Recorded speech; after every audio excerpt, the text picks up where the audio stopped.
Hey everyone, thank you for all the support on the video yesterday. I hope you enjoyed the lesson. Today I'm outside. We're going to be looking at writing a setting description, and what better place to start than out in the garden in the lovely weather. But first things first, we've got to do our superhero spag starter. Let's go! Okay, ready for superhero spag? Round 2, so a little bit harder this time. So firstly, we're looking for which of the words in this sentence is a fronted adverbial. So, cautiously, the flash began to run.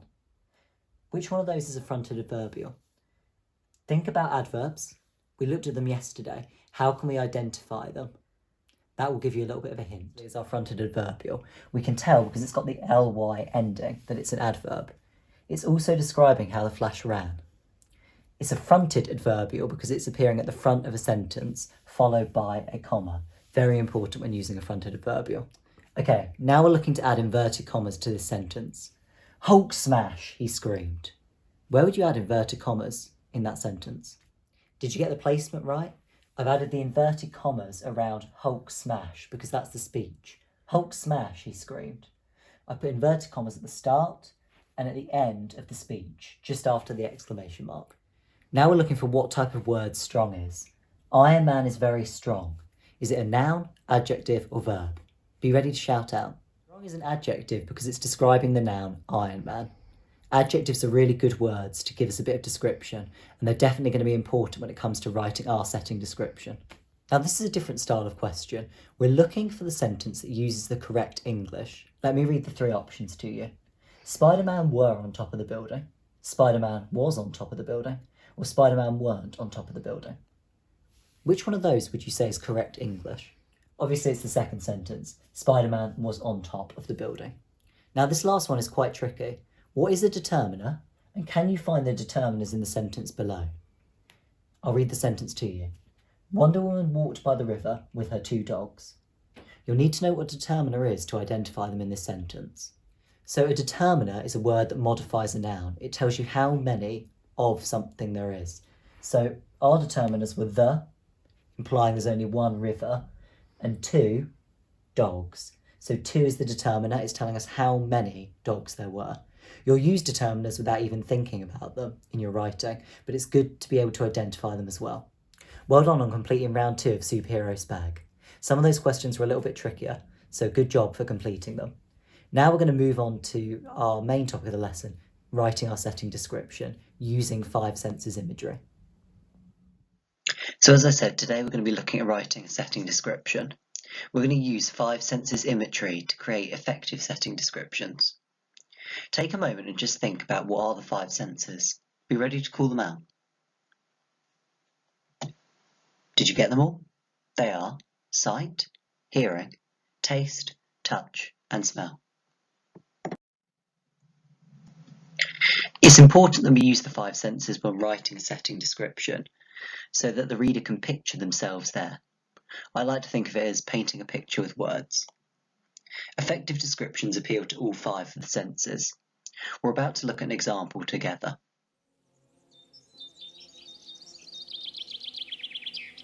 Sitting in the garden, I enjoyed looking at the multicoloured flowers, lined up in rows like soldiers standing to attention.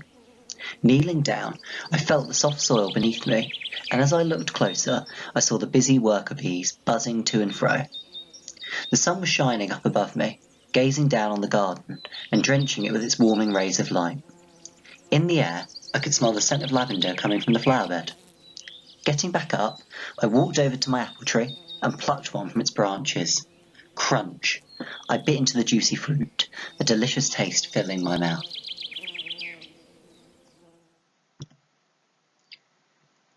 Now I'm going to give you a bit of a challenge. Pause the video here, read my description again, and identify where I've used any of the 5 senses to enhance my writing. Pause the video now, have a read through again, and see if you can pick out any of those 5 senses images. Hopefully you've managed to pick out some of the sentences where I've used 5 senses imagery.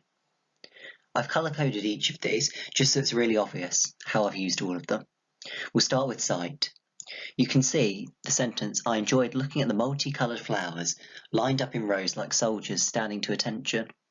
I've even used a simile there to make the image even more obvious and to paint more of a picture in the reader's head. I also have the line, I looked closer, I saw the busy worker bees. I'm introducing these lines by saying that I looked, but you could just describe what you see. Moving on to hearing, this is one of the slightly trickier senses, but I've described the bees buzzing to and fro. Again, for touch, I felt the soft soil beneath me. I've also managed to use a little bit of alliteration there with the S sound at the start of soft and soil. For smell, I can smell the scent of lavender coming from the flower bed.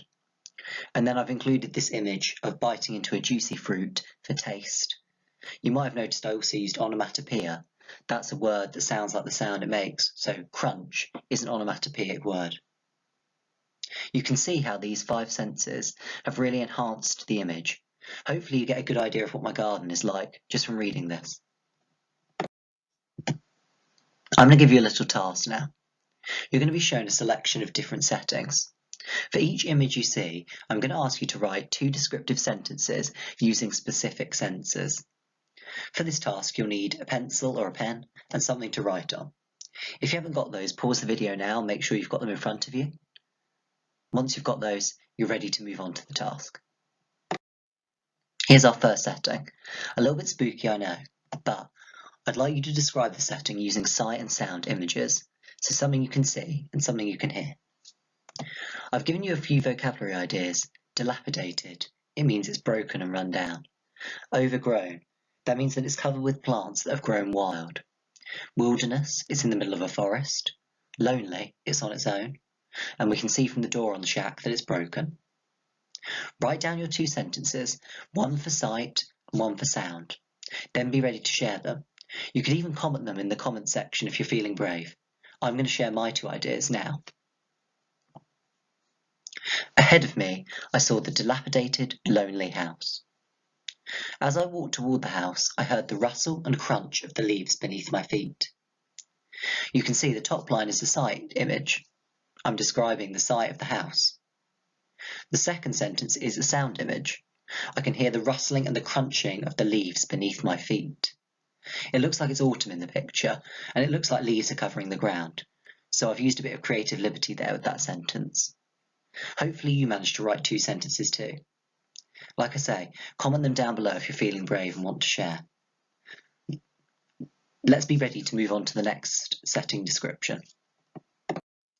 Here's our next setting. I'd like you to describe the setting using smell and sight imagery. To help you out, here's some vocabulary.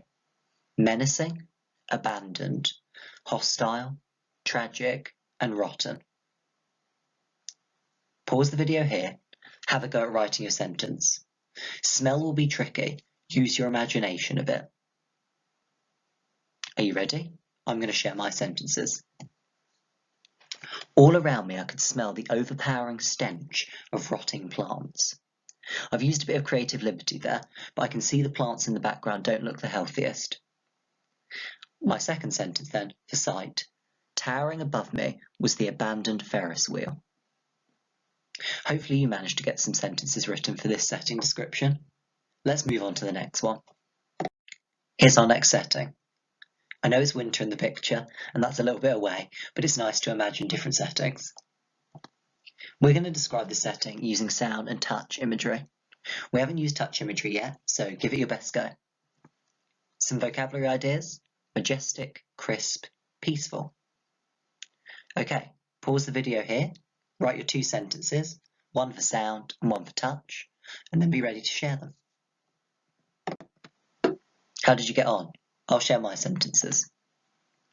I knelt down and felt the freezing snow as I rolled a tight snowball.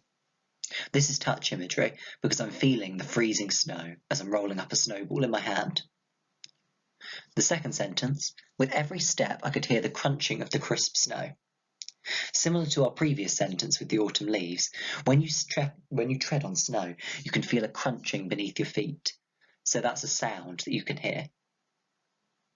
Hopefully you managed to write a few sentences for this picture. I've got one more setting description to have a go at next. This is the final setting we're going to describe for this task. I'd like you to describe it using taste and sound imagery. Now, taste we haven't used yet. As a little tip, imagine that you're trapped in the river or you're swimming in the river, that might give you an idea of how you could do taste. Some vocabulary ideas: powerful, relentless, meanders, which means it's winding, and unforgiving.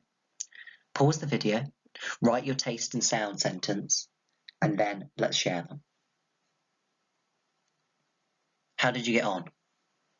Here's my sentences. My mouth was filled with the taste of dirty water as I struggled to stay afloat in the powerful current.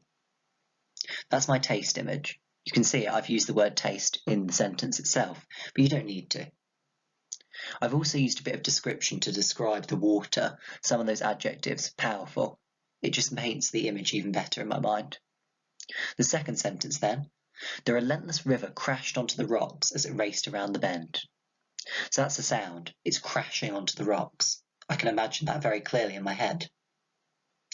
Hopefully this task has helped you start to think about picking out the 5 senses in a setting description. Now we're going to bring it all together with one more task. This is your main task for today. You're going to pick a setting. You could use the images below or another setting. Like I said, I wrote my setting description about the garden and went and sat out there so I could see it and really inspect all of the details. Perhaps you could do the same. Then you need to write a paragraph describing the setting using the 5 senses to paint a picture in my head or in your reader's head. Remember the 5 senses: sight, hearing, touch, taste, and smell. Try to use all of them if you can. It will paint the best picture in your reader's head. You could also use techniques like simile or onomatopoeia to help with the description. If you're feeling brave, you could comment it down below. Pause the video now and have a go at writing your own setting description. Then come back once you've written it. One last little thing to do. Hopefully you enjoyed writing your setting description. Now's the time to self-assess. That means read back through your paragraph and check if you've included the 5 senses: taste, touch, smell, hear, and sight. If you haven't, now's the time to add one of these sentences in. You could underline each sentence where you've used one of these sentences. You could use different colours like I'd done earlier, just so it's really obvious to yourself if you've used it. If you found that you've used them all, you've probably got a really good setting description.